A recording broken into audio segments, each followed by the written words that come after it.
यम गीता।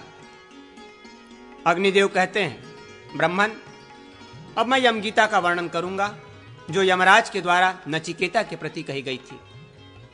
ये पढ़ने और सुनने वालों को भोग प्रदान करती है तथा मोक्ष की अभिलाषा रखने वाले सत्पुरुषों को मोक्ष देने वाली है। यमराज ने कहा, अहो, कितने आश्चर्य की बात है कि मनुष्य अत्यंत मोह के कारण स्वयं अस्थिर चित्त होकर आसन, शैया, वाहन, परिधान, पहनने के वस्त्र आदि तथा ग्रह आदि भोगों को स्वस्थिर मानकर प्राप्त करना चाहता है। कपिल जी ने कहा है, भोगों में आसक्ति का अभाव तथा सदा ही आत्म तत्व का चिंतन ये मनुष्य के परम कल्याण का उपाय है। सर्वत्र समतापूर्ण दृष्टि तथा ममता और आसक्ति का न होना ये मनुष्यों के परम कल्याण का साधन है।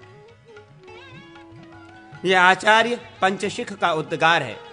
गर्भ से लेकर जन्म और बाल्य आदि वय तथा अवस्थाओं के स्वरूप को ठीक ठीक समझना ही मनुष्यों के परम कल्याण का हेतु है। यह गंगा विष्णु का गान है। आध्यात्मिक, आधिदैविक और आधि भौतिक दुख आदि अंत वाले हैं, अर्थात ये उत्पन्न और नष्ट होते रहते हैं। अतः इन्हें क्षणिक समझकर धैर्यपूर्वक सहन करना चाहिए, विचलित नहीं होना चाहिए। इस प्रकार उन दुखों का प्रतिकार ही मनुष्यों के लिए परम कल्याण का साधन है। यह महाराज जनक का मत, जीवात्मा और परमात्मा वस्तुतः अभिन्न एक हैं। इनमें से जो भेद की प्रतीति होती है उनका निवारण करना ही परम कल्याण का हेतु है। यह ब्रह्मा जी का सिद्धांत है। जैगीष वेव का कहना है कि ऋग्वेद, यजुर्वेद और सामवेद में प्रतिपादित जो कर्म हैं उन्हें कर्तव्य समझकर अनासक्त भाव से करना श्रेय का साधन है। सब प्रकार की विधित्सा, कार्यारंभ की आकांक्षा का परित्याग आत्मा के सुख का साधन है। यही मनुष्यों के लिए परम श्रेय है। यह देवल का मत बताया गया है। कामनाओं के त्याग से विज्ञान, सुख, ब्रह्म एवं परम पद की प्राप्ति होती है। कामना रखने वालों को ज्ञान नहीं होता। यह सनकादिकों का सिद्धांत है। दूसरे लोग कहते हैं कि प्रकृति और निवृत्ति दोनों प्रकार के कर्म करने चाहिए, परंतु वास्तव में नैष्कर्म ही ब्रह्म है। वही भगवान विष्णु का स्वरूप है। वही श्रेय का भी श्रेय है। जिस पुरुष को ज्ञान की प्राप्ति हो जाती है वो संतों में श्रेष्ठ है। वो अविनाशी परम ब्रह्म विष्णु से कभी भेद को नहीं प्राप्त होता। ज्ञान, विज्ञान, आस्तिकता, सौभाग्य तथा उत्तम रूप तपस्या से उपलब्ध होते हैं। इतना ही नहीं, मनुष्य अपने मन से जो वस्तु पाना चाहता है वो सब तपस्या से प्राप्त हो जाती है। विष्णु के समान कोई ध्येय नहीं है। निराहार रहने से बढ़कर कोई तपस्या नहीं है। आरोग्य के समान कोई बहुमूल्य वस्तु नहीं है और गंगा जी के तुल्य दूसरी कोई नदी नहीं है। जगत गुरु भगवान विष्णु को छोड़कर दूसरा कोई बांधव नहीं है। नीचे, ऊपर, आगे, देह, इंद्रिय, मन तथा मुख सब में और सर्वत्र भगवान श्री हरि ही विराजमान है। इस प्रकार भगवान का चिंतन करते हुए जो प्राणों का परित्याग करता है वो साक्षात श्री हरि के स्वरूप में मिल जाता है। वो जो सर्वत्र व्यापक ब्रह्म है, जिससे सब की उत्पत्ति हुई है, जो सर्वस्वरूप है तथा ये सब कुछ जिसका संस्थान, आकार विशेष है, जो इंद्रियों से ग्राह्य नहीं है, जिसका किसी नाम आदि के द्वारा निर्देश नहीं किया जा सकता, जो सुप्रतिष्ठित एवं सबसे परे है, उस परापर ब्रह्म के रूप में साक्षात भगवान विष्णु ही सबके हृदय में विराजमान है। वे यज्ञ के स्वामी तथा यज्ञ स्वरूप हैं।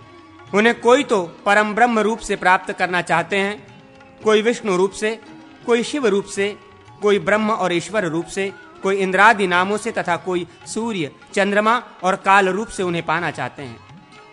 ब्रह्मा से लेकर कीट तक सारे जगत को विष्णु का ही स्वरूप कहते हैं। वे भगवान विष्णु परम ब्रह्म परमात्मा हैं, जिनके पास पहुंच जाने पर, जिन्हें जान लेने पर या पा लेने पर फिर वहां से इस संसार में नहीं लौटना पड़ता।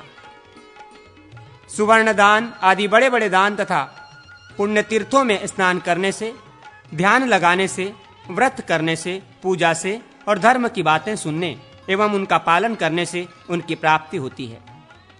आत्मा को रथी समझो और शरीर को रथ, बुद्धि को सारथी जानो और मन को लगाम। विवेकी पुरुष इंद्रियों को घोड़े कहते हैं और विषयों को उनके मार्ग या शरीर, इंद्रिय और मन सहित आत्मा को भोक्ता कहते हैं।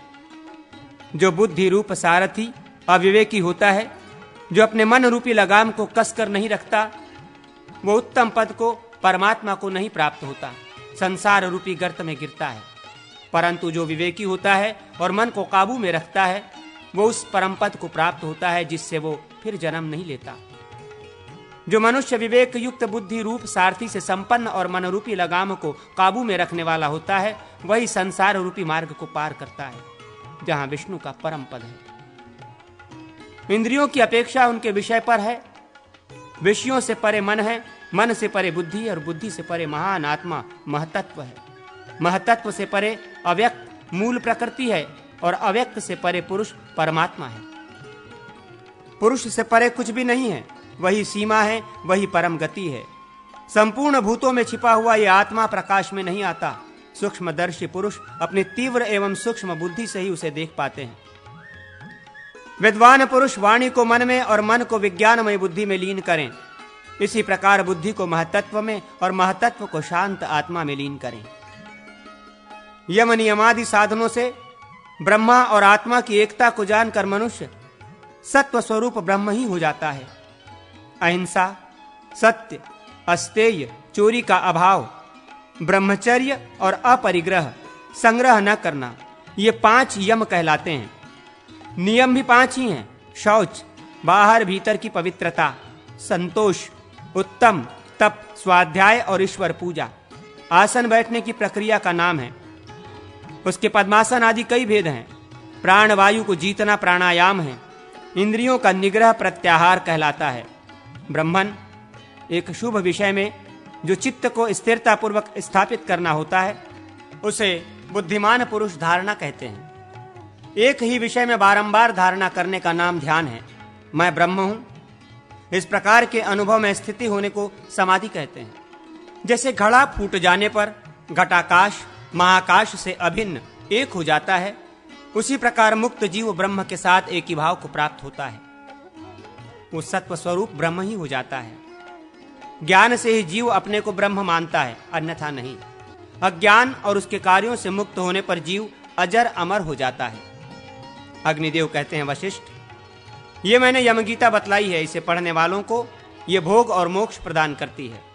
वेदांत के अनुसार सर्वत्र ब्रह्म बुद्धि का होना आत्यंतिक लय कहलाता है।